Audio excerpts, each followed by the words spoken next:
आप सभी का स्वागत करती हूँ। और आज का टॉपिक है वो है हड़प्पा। तो आज हम लोग हड़प्पा के बारे में जानेंगे। तो आज का टॉपिक है हड़प्पा। हड़प्पा का उत्खनन जो किया था वो दयाराम साहनी ने किया था। एक और आता है जो कि MS और एक आता है व्हीलर करके, ठीक है। और ये ज्यादा नहीं पूछता है ये दयाराम साहनी का ज्यादा पूछता है, तो हम इसी को रखते हैं, इसलिए मैंने वो नाम नहीं लिखा। खनन कितने में हुआ? 1921 में इसका खनन किया गया। हड़प्पा का खनन 1921 में किया गया और आधुनिक स्थिति उसकी थी मांटोगोमरी। ये एक जिला है जो कि अभी पाकिस्तान में, ठीक है। तो मांटोगोमरी जिला में, पाकिस्तान के मांटोगोमरी जिला में इसकी स्थिति है, हड़प्पा की स्थिति थी। नदी जो है वो थी रावी नदी के तट पर हड़प्पा का खोज हुआ था। प्राप्त साक्ष्य में क्या क्या पाया गया था? तो पाया गया था कांस्य गाड़ी, अन्न भंडार गृह, कुम्हार का चाक, स्वास्तिक चिन्ह, श्रमिक आवास, हाथी का कपाल, लकड़ी की ओखली, मातृ देवी की मूर्ति, कब्रिस्तान, RS-37। इसके बारे में मैंने पहले ही बताया था आप लोगों को कि RS-37 नाम का एक कब्रिस्तान था जहाँ पे बहुत सारे कब्र मतलब की देखने को मिले थे। तो ये RS-37 एक कब्रिस्तान मिला था। कांसे की इक्का गाड़ी मिली थी, कांसे की एक इक्का भी गाड़ी मिली थी। तो फिर से एक बार रिविजन करते हैं। स्थल है हड़प्पा, उत्खनन करता है दयाराम साहनी। खनन कितने में हुआ था? 1921 में। आधुनिक स्थिति मांटोगोमरी जिला के पाकिस्तान, जो कि पाकिस्तान में है। ये मांटोगोमरी जो है वो एक जिला है पाकिस्तान का, वहीं पे प्राप्त हुआ था। नदी जो है वो रावी नदी के तट पे। प्राप्त साक्ष्य में कांसे की गाड़ी, अन्न भंडार गृह, कुम्हार का चाक, स्वास्तिक चिन्ह जो आज हम लोग यूज करते हैं वो उसी टाइम मिला था, उसी टाइम मिला हुआ था स्वास्तिक चिन्ह। श्रमिक आवास, हाथी का कपाल, लकड़ी की ओखली, मातृ देवी की मूर्ति, कब्रिस्तान, RS-37, कांसे की इक्का गाड़ी, ये चीजें हड़प्पा से मिली हुई हैं। और अब हम आगे देखेंगे कि मोहनजोदाड़ो से क्या क्या मिला हुआ है। तो आगे देखते हैं। तो अभी देखते हैं हम मोहनजोदाड़ो के बारे में, देखते हैं, ठीक है। तो मोहनजोदाड़ो के उत्खनन करता जो थे वो थे राखलदास बनर्जी थे। खनन जो हुआ था वो 1922 में हुआ था। और जो हड़प्पा का था आपने अभी देखा, हड़प्पा का 1921 और इसका 1922, ठीक है। तो इसका खनन था वो 1922 में हुआ था। नदी थी वो सिंधु थी, हड़प्पा की रावी थी। आधुनिक स्थिति थी लड़काना, पाकिस्तान में। लड़काना ये भी एक जिला है और पाकिस्तान में, जो कि अभी की स्थिति है कि वो पाकिस्तान में, ठीक है। और प्राप्त साक्ष्य में क्या क्या मिले हैं? 3 मुख वाले देवता जिनको पशुपतिनाथ भी कहा जाता है, वहां पे 3 मुख वाले देवता मिले, इनके 3 मुख थे, उनको पशुपतिनाथ भी कहा जाता है। कांसे की नर्तकी की मूर्ति मिली हुई है, सूती वस्त्र मिले हुए हैं, विशाल अन्नागार व स्नानागार, तांबे का ढेर मिला हुआ है, पुरोहित आवास, सभागार, सबसे चौड़ी सड़क जो थी वो मोहनजोदाड़ो की मिली है। यहाँ नोट करके लिखना है, सिंधु सभ्यता का सबसे बड़ा शहर, जितने भी स्थलों का खोज हुआ है उसमें सबसे बड़ा शहर जो था वो मोहनजोदाड़ो का था। चलिए फिर से एक बार रिकॉल करते हैं। मोहनजोदाड़ो उत्खनन करता राखलदास बनर्जी। खनन 1922। नदी सिंधु नदी के पास मिला हुआ था। आधुनिक स्थिति लड़काना, पाकिस्तान में। प्राप्त साक्ष्य 3 मुख वाले देवता, पशुपतिनाथ, पुरोहित आवास, कांसे की नर्तकी की मूर्ति, सूती वस्त्र, तांबे का ढेर, विशाल स्नानागार व अन्नागार, पुरोहित आवास, सभागार, सबसे चौड़ी सड़क वही की मिली थी। सिंधु सभ्यता का सबसे बड़ा शहर था। तो आप एक और चीज कर सकते हैं, जैसे कि मोहनजोदाड़ो का याद कर रहे हैं तो आप रिकॉल करते रहिए कि मोहनजोदाड़ो, ठीक है, उत्खनन करता राखलदास बनर्जी। फिर आप बोल सकते हैं कि हड़प्पा के उत्खनन करता जो थे थे वो थे दयाराम साहनी थे। इसका खनन मोहनजोदाड़ो का खनन 1922 में हुआ है और हड़प्पा का खनन 1921 में हुआ है। मोहनजोदाड़ो जहाँ पे मिला वहां के पास की नदी क्या थी? सिंधु थी। लेकिन हड़प्पा में कौन सी नदी थी? वो थी रावी थी। आधुनिक स्थिति लरकाना पाकिस्तान, उसका था मांटोगोमरी पाकिस्तान। प्राप्त साक्ष्य मुख वाले देवता पशुपतिनाथ, कांसे की नर्तकी की मूर्ति, सूती वस्त्र, विशाल अन्नागार, वस्त्रानागार, तांबे का ढेर, रोहित आवास, सभागार, सबसे चौड़ी सड़क, सिंधु सभ्यता का सबसे बड़ा शहर था। ठीक है, तो ऐसा हम रिकॉल कर सकते हैं। सबसे ज्यादा पूछता है कि उत्खनन करता कौन थे, खनन कितने में हुआ था, किस नदी के पास हुआ था, आधुनिक स्थिति क्या है, तब जाके प्राप्त साक्ष्य से सवाल आते हैं। तो अब आगे हम देखते हैं।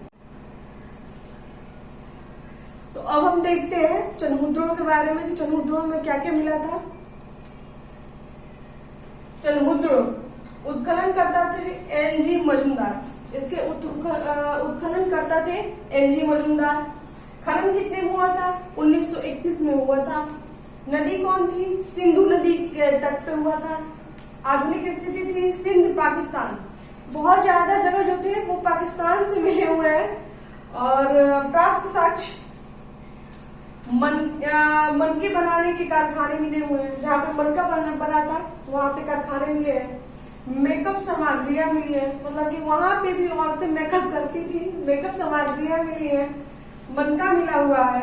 अलंकृत ईंट मिली हुई है। अलंकृत ईंट मतलब कि ईंट जो ये सिंपल आती है, ईंट ऐसे ईंट है, मतलब उसपे कुछ ना कुछ डिजाइन नक्काशी की गई थी, मतलब कि डिजाइन कुछ ना कुछ था। अलंकृत ईंट मिली हुई है। गुड़िया मिली हुई है, जो कि आजकल के जमाने में टेडी बियर है, तो गुड़िया मिली हुई थी। बिल्ली का पीछा करता हुआ कुत्ता मिला हुआ है। और नोट करने वाली बात यह है कि एकमात्र यह दुर्ग रहित शहर था, मतलब कि ये वो शहर था जिसमें कोई भी दुर्ग नहीं था। ये मात्र एक शहर था जिसमें कोई भी दुर्ग नहीं पाया गया है। औद्योगिक शहर के रूप में इसे देखा गया है। ठीक है, तो फिर से रिकॉल करते हैं। चनहुद्रों उत्खनन करता एनजी मजूमदार। खनन 1931। नदी सिंधु। आधुनिक स्थिति सिंध पाकिस्तान। प्राप्त साक्ष्य मनका बनाने का कारखाना, मनका, मेकअप सामग्रियां, गुड़िया, बिल्ली का पीछा करता हुआ कुत्ता, अलंकृत ईंट। नोट करने वाला बात क्या है कि एकमात्र दुर्ग रहित शहर था और औद्योगिकरण यहाँ पे था। ठीक है, अब आगे देखते हैं।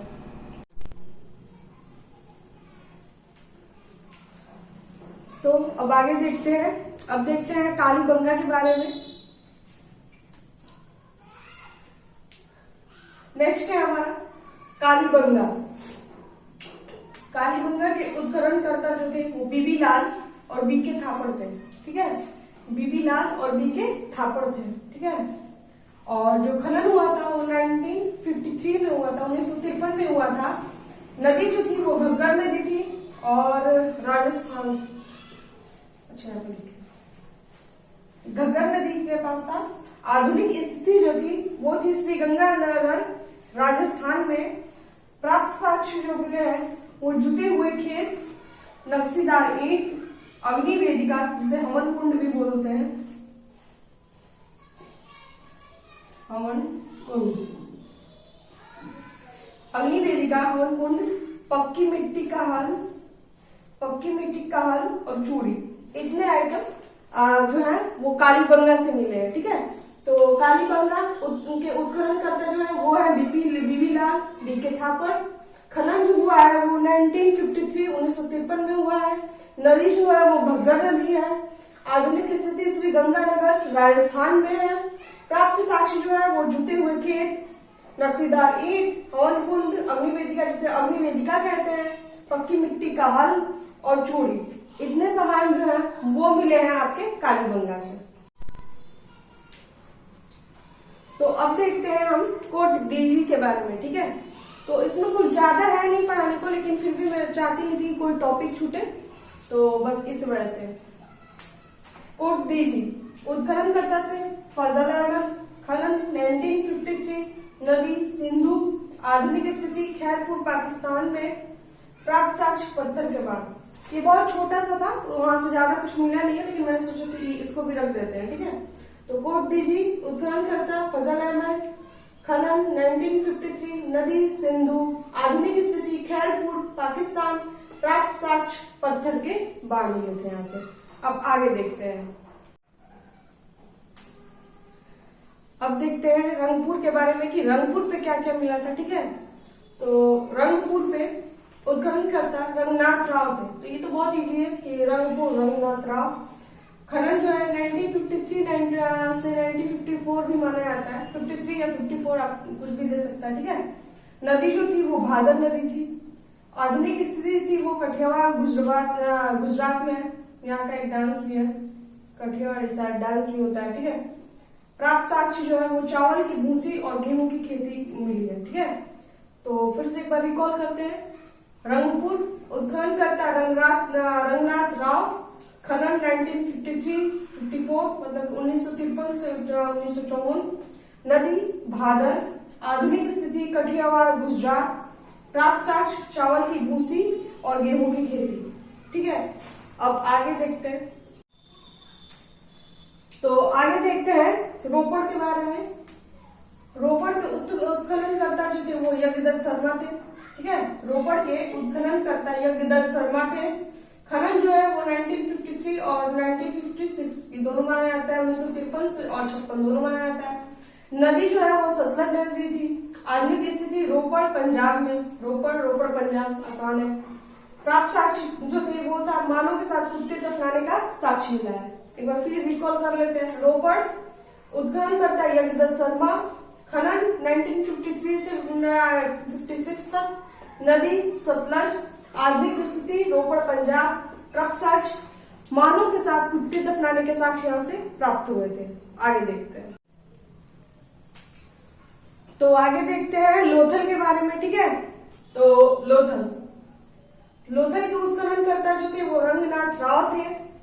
खनन जो है वो 1957 और 58 मानी जाती है। नदी जो है वो भुआ नदी के किनारे, आधुनिक स्थिति अहमदाबाद गुजरात, प्राप्त साक्ष्य क्या हुए थे डॉकयार्ड बंदरगाह, डॉकयार्ड का मतलब ये बंदरगाह होता है, ठीक है।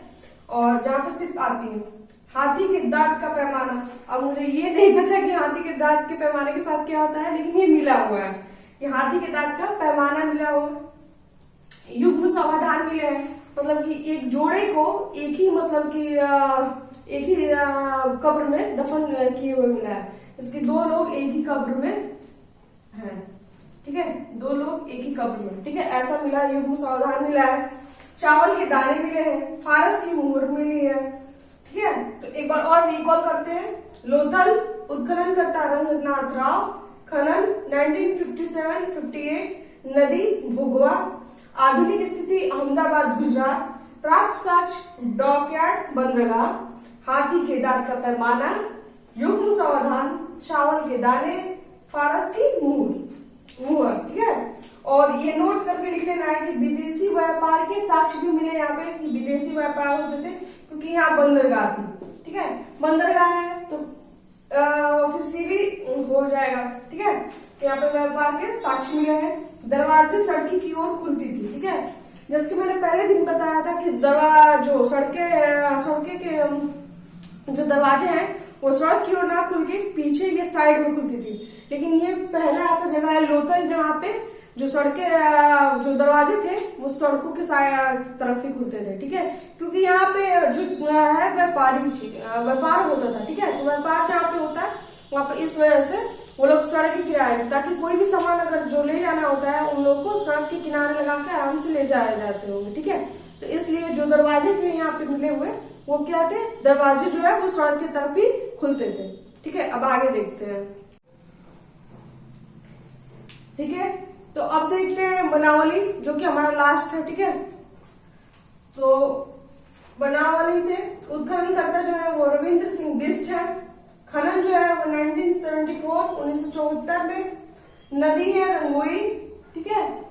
आधुनिक स्थिति थी हिसार हरियाणा, प्राप्त साक्ष्य क्या थे, मिट्टी के बने खिलौने, जौ, ठीक है। तो एक बार फिर से रिकॉल कर लेते हैं। बनावली उत्खनन करता रविंद्र सिंह बिष्ट, खनन 1974, नदी जो थी वो रंगोई नदी थी। आधुनिक स्थिति हिसार हरियाणा। प्राप्त साक्ष्य क्या थे? मिट्टी के बने खिलौने और जौ मिले थे। और नोट में देख लीजिएगा, सड़कें टेढ़ी मेढ़ी थी और घर में सोखता था। नाम जितना इसका बनावली था उतनी सड़कें जो थी वो टेढ़ी मेढ़ी थी और जो घर में ना वो सोखता पाया गया है। जैसे कि आज भी, मतलब कि आज नहीं लेकिन बहुत, मतलब कि कई जगह पे देखने को मिल भी जाते होंगे कि जो पानी जो निकलता है, जो नहाने वाने का पानी जो निकलता है उसको घर के पास मतलब कि गड्ढा करके उसी में पानी इकट्ठा किया जाता है, उसी को सोखता बोलते हैं। तो ये यहाँ से प्राप्त हुआ है। ठीक है, तो बस आज इतना ही रहने देते हैं। अगर इसमें कोई भी मतलब कि छूटा होगा तो उसको नोट्स के माध्यम से हम लोग कर लेंगे। ठीक है, तो अगर आपको मेरा ये पढ़ाया हुआ अच्छा लगा हो, वीडियो अच्छी लगी हो तो लाइक कीजिए, चैनल को सब्सक्राइब कीजिए और ज्यादा से ज्यादा शेयर कीजिए। ठीक है, थैंक यू सो मच।